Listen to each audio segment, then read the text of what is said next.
सुशील मोदी के कहना बा कि जौन महाराष्ट्र के स्थिति रहे उहे स्थिति नीतीश कुमार के बिहार में होके जा रहा है। कहल जा रहा बा कि अब के हल नीतीश कुमार के सारा चाल, सारा जो पैकड़ बा उन लालू प्रसाद बिहार में बैठ के अपना खूंटा में बांध ले बाड़े। अब लालू प्रसाद बर्दाश्त करे के स्थिति में नहीं खन और कभी भी लालू प्रसाद सीटी बजा सके। वही लोग संगे बात करता रहे जो पहले से भारतीय जनता पार्टी से अलग है कि नीतीश कुमार काफ़ी भीतर चारों तरफ से घिर गई बा।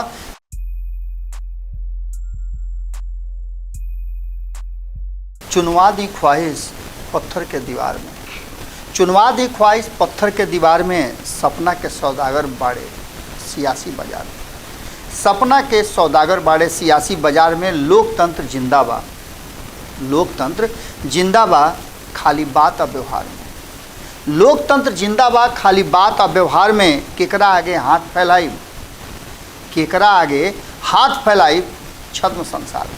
गोड़ लागत नहीं हेरा से अभिनंदन बा, खूंटा ठोक। और आज नीतीश कुमार जी के यात्रा ओकरा से जुड़ल सवाल और उस सवाल में से कहाँ पेंच फंसता इस सब तो रुआ लोग के लगातार बताते बानी। लेकिन आज नीतीश कुमार जी के जोन भितरिया हिडन प्लान बा ओकरा पर चर्चा करब और आंकड़ा के हिसाब से समझावे के कोशिश करब कि नीतीश कुमार जी कहाँ तख्ता पलट के तैयारी कर रहे बा। हालांकि कहल तो इहो जा रहा बा कि नीतीशो कुमार जी भले विपक्ष के एकजुट करे खातिर देश भर में दौरा कर रहा बाड़े, लेकिन संगे संगे बिहार में उनकर बड़ा जिम्मेवारी बा जौना से वो परेशान बाड़े। आज आंकड़ा में नीतीश कुमार के हिडन प्लान का बा तो ओकरा खातिर रुआ ऐसे समझे के पड़ी कि जौना जौना राज्य में नीतीश कुमार जी गईले मुलाकात कैले और मुलाकात के बाद जौन ओजा के वर्तमान स्थिति बा और जौन ओजा आवे वाला 2024 में संभावना पैदा होता ओकरा के अगर देखी तो उत्तर प्रदेश, बिहार, वेस्ट बंगाल, महाराष्ट्र, झारखंड और उड़ीसा के हम थोड़ा सा अलग रखता नहीं, ओकर चर्चा हम बाद में करब। लेकिन ये जो 5 राज्य में नीतीश कुमार जी गईले एजा 224 को कुल सीट बा। ये 224 सीट में 137 सीट अभी भारतीय जनता पार्टी के लगे बा।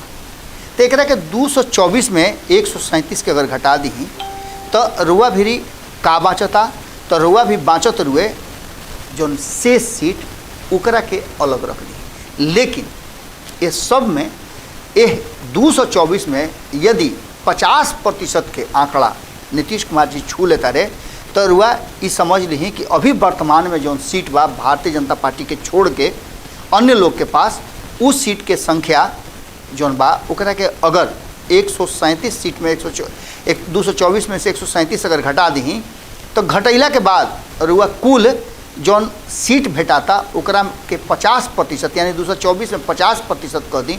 अभी जौन 70% से ऊपर भारतीय जनता पार्टी के लगे बा ओकरा के अगर 50% दोनों खेमा में जोड़ ली तो 36 गो सीट के मुनाफा होता। यानी कि नीतीश कुमार जी जौन विपक्ष के एकजुटता बनावे खातिर जौन भी नाम दे देस ओकरा के बनावे की कोशिश करता रहे तो ओकरा में 36 सीट के उनका इजाफा होता है। तो सबसे पहले ओजा से शुरू करी जा 543 में 272 ले आवे के बाद ई अलग रख दी। एकरा के बारे में भी हम बताओ तनी। लेकिन अभी वर्तमान जो भारतीय जनता पार्टी के लगे बा 303 सीट ओकरा में से 36 गो सीट और ही घटा दी तो ये हो जाता 267 सीट। यानी कि भारतीय जनता पार्टी के सत्ता में आवे खातिर अभी सीट के करीब 5-6 गो सीट के कमी हो रहा बा। अगर ई फार्मूला काम करी 5 राज्य में तो एकरा आगे अब बढ़ल जाओ तो एकरा आगे ऐसा कुछ राज्य बाड़े जौना में पंजाब, राजस्थान, उड़ीसा के फिर हम अलग रखब। एकरा अलावे तमिलनाडु, मध्य प्रदेश, तेलंगाना, असम, गुजरात, मध्य प्रदेश ये सब जो राज्य बाड़े ये सब राज्य के अगर एक साथ लेकर के चलता नहीं तो एजा 237 गो सीट होता है। यह 237 में से 150 गो के आसपास सीट जो बा वो भारतीय जनता पार्टी के लगे बा। यानी कि भारतीय जनता पार्टी के अगर एकरा में घटा दी 237 में से तो 237 में से अगर 150 के घटा देता नहीं तो इजाफा एजा 26 सीट के होता। टोटल 26 सीट के अगर 50% अगर सीट के बंटवारा हो जाता तो वैसन स्थिति में 26 को सीट के मुनाफा होते हुए नीतीश कुमार जो गठबंधन बनावे कोशिश करता है और 267 जो हमने लगे बाँचा रहे ओकरा में से 26 को घटा दी तो 241 को होता। एकरा आगे की अब कहानी समझी। ये 241 के बाद रुआ अगर केरल, मेघालय, दिल्ली, हरियाणा, छत्तीसगढ़ ये सब सीट के देखी तो यही जा 50 गो सीट टोटल बा, जौन में से मात्र 21 गो सीट भारतीय जनता पार्टी के लगे बा। अब भारतीय जनता पार्टी के 21 सीट में से अगर अलग कर दी तो एजा मान लेता नहीं कि बहुत सारा राज्य बा जहाँ केरला में 20 में से 20 सीट भारतीय जनता पार्टी के लगे नहीं खे, ओकरा विरोध में बा। वो ये अगर बात करी तो दिल्ली के 5 सीट, 7 में से 5 सीट बा, छत्तीसगढ़ के 5 में से जो 6 में से 5 सीट बा, इस सब ले करके अगर जोड़ घटाव करी 11 में से 5 सीट होने बा, 6 सीट होने बा, 20 को सीट में केरल के बाव में 20 सीट भारतीय जनता पार्टी के लगे नहीं खे, दिल्ली के 7 में से 7 सीट बा। इस सब में से अगर आंकड़ा निकाली तो टोटल एक 50 सीट होता और 50 सीट में 2024 में अगर स्थिति ऐसने रहा था या फिर केरला छोड़ के अगर अन्य राज्य के देखी 50% सीट के तो ऐसा स्थिति में से 37 को सीट के और बढ़ोतरी होता। यानी कि नीतीश कुमार जो गठबंधन बनावता रहे और इस सब लोग जितना राज्य बाड़े इस सब एक साथ आ जाता रहे तो 37 को सीट के एकरा में फ़ायदा होता। तो ये 37 सीट के फ़ायदा होखे में एकरों में से 10 सीट घटा दी तो 26 को 27 को सीट होता है, एकरा में से 241 से घटा दी तो 217 को हो जाता।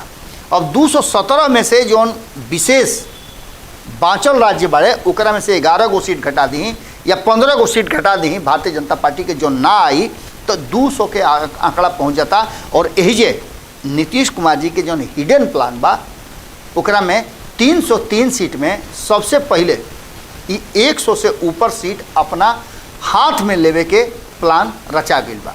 ऐसा स्थिति में अगर 200 के नीचे भारतीय जनता पार्टी रह जाता जौन कि अभी वर्तमान में कहल बड़ा मुश्किल बा।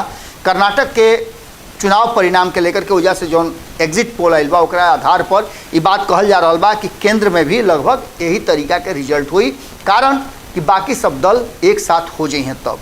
लेकिन ये इतना आसान नहीं है और ऐसा स्थिति में जो नीतीश कुमार के हिडन प्लान बा ओकरा में भारतीय जनता पार्टी के 100 से 200 के भीतर सीट के नुकसान करके और कहीं ना कहीं सत्ता से बेदखल करके नरेंद्र मोदी के तीसरा बार प्रधानमंत्री ना बने देवे के प्लान रचा गई बा।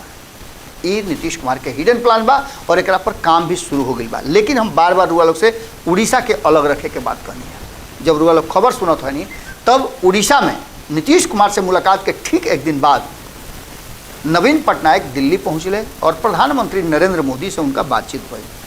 अब एकरा के रुआ कैसे देखा था नहीं ये अलग बात बा, लेकिन ये बात मान के चली कि शुरू से रुआ लोग से कह रहा बानी जब से नीतीश कुमार और नवीन पटनायक के मुलाकात के रास्ता तय भइल, मुलाकात के कार्यक्रम बनल, तब से ये बात लगातार हम कह रहा बानी रुआ लोग से कि नवीन पटनायक चाहे केंद्र में सरकार कोई के रहे वो ओकरा साथ बेहतर संबंध रखे खातिर जानल जाले। ये बात से कोनो असर नहीं है कि सरकार केकर बा। नवीन पटनायक अपना राज्य और राज्य के अंदर ही अपन राजनीति करे के खातिर मानल जाले, जानल जाले। वो अपना राज्य में अच्छा विकास के और विकास में सहायक बने खातिर केंद्र सरकार के सदुपयोग करेले।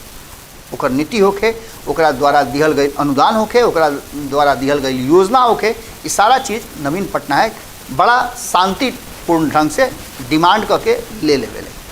एकरा चलते रुआ लोग से पहले बतौले रही कि उनका कहना ईडी ना बीडी ना सीडी कोनो चीज़ के आईटी इस सब से वो अलग बा। उनकर पूरा के पूरा राज्य और उनकर मंत्रिमंडल। अब एकरा आगे के कहानी अगर रुआ देखी तो एक तरफ नीतीश कुमार विपक्ष के एकजुट करे में लागल बाड़े, ओजे उनका पार्टी के भीतर जबरदस्त घमासान बा। एक घमासान में उनका पार्टी से बाहर निकलल लोग नीतीश कुमार के पार्टी के भीतर जौन स्थिति बा वो स्थिति के लेकर के ये बात कह रहा बाड़े लगातार कि कहीं ना कहीं जौना तरीका से नीतीश कुमार अपना पार्टी के कमान अपना हाथ से छोड़ दिले बाड़े और ओकरा पर पूरी तरह से बात तो यहाँ तक ले भइल, कई लोग रुआ सुनबे कहीं कि उनकर पेट के दांत वगैरह के बात भी चलल, लेकिन खैर ओकरा अलावे जनता दल यूनाइटेड के भीतर महा घमासान बा। और ये घमासान नीतीश कुमार जितना तेज़ी से आगे बढ़ता रहे उतना पीछे उनकर डेग घींचले जाता। देखे वाला बात हुई कि आवे वाला समय में एकर का परिणाम होता। तो सबसे बड़ बात कि कहल जा रहा बा कि अब के नीतीश कुमार के सारा चाल, सारा जो पैकड़ बा, उन लालू प्रसाद बिहार में बैठ के अपना खूंटा में बांध ले बाड़े। लालू प्रसाद के खूंटा से नीतीश कुमार के आज़ाद भइल बड़ा मुश्किल बा। हालांकि भारतीय जनता पार्टी और नीतीश कुमार के पुरान साथी सुशील मोदी के कहना बा कि जौन महाराष्ट्र के स्थिति रहे उहे स्थिति नीतीश कुमार के बिहार में होके जा रहा बा और ये बहुत जल्दी तय हुई। रुआ लोग से खबर भारत लाइव पर जाके देख सकेले, पंचनामा पर जाके देख सकेले कि ये खबर रुआ लोग को बतैले रही कि कहीं ना कहीं वो डेट भी लगभग अपना हिसाब से तय कर ले बारे लालू प्रसाद कि कब तख्ता पलट करे के बाद। हालांकि ये कोई कोनो प्रमाण नहीं है, ये सिर्फ और सिर्फ अभी कयास बा, चर्चा बा। और इस चर्चा के थोड़ा सा और हवा देवे खातिर सुशील मोदी जो उनकी दोनों के साथ लंबा समय तक राजनीति के लिए बाड़े, चाहे वो लालू विरोध के राजनीति होके या फिर नीतीश कुमार के समर्थन के राजनीति होके, दोनों के अच्छी तरह से समझौता रहे।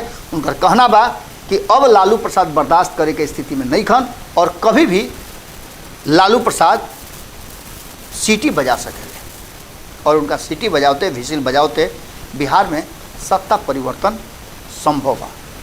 भीतर भीतर पार्टी के अंदर जौन गहमा गहमी बा, जौन एक दूसरा के प्रति अविश्वास के, भरोसा के कमी भइल जाता, एक दूसरा के बाहर करे के जौन पद्धति चल गई बा, ओकरा के लेकर के पार्टी में बहुत तरह के घमासान बा। और नीतीश कुमार अभी वर्तमान में चाहे जितना भी कमिटी बना ले, जितना भी जैम्बो अपन व्यवस्था कर ले, पदाधिकारी बना दे, लेकिन ओकरा के रोकल बड़ा मुश्किल बा। ये बात उपेंद्र कुशवाहा के पार्टी जो RLJD बा ओकरो नेता कह रहा बाड़े कि नीतीश कुमार काफ़ी भीतर चारों तरफ से घिर गई बा। वो अपना के खाली स्थापित रखे खातिर ये दिखावा कर रहा बा, देश भर में घूमे खातिर। एकरा पर भी कई तरह के सवाल खड़ा हो रहा बा कि वही लोग संगे बात करता रहे जो पहले से भारतीय जनता पार्टी से अलग बा। नवीन पटनायक से मिलले, ओकर कहानी रुआ लोग पते बा कि नवीन पटनायक उनका से मिलले तो साफ कह दिले कि कोनो राजनीतिक चर्चा हमनी के बीच में ना भइल। और एक बाद उनकर जा करके प्रधानमंत्री नरेंद्र मोदी से मिलना ये बात का तरफ इशारा करता कि नीतीश कुमार की यात्रा पूरी तरह से अभी सफल नहीं है। आगे का हुई वक्त बताइए। आज खूंटा टोक में रुआ लोग से एजे विदा ले। कैसन लागल जरूर बताई सब है, कमेंट बॉक्स में अपन विचार लिखब सब है। बिहार कोशिश में लागल बा केंद्र में सत्ता परिवर्तन के, हस्तिनापुर के गद्दी पर के बैठी या फिर नरेंद्र मोदी रिपीट करी हैं, ये सारा चीज़ आवे वाला समय एक निर्धारण करी। गोड़ लागत।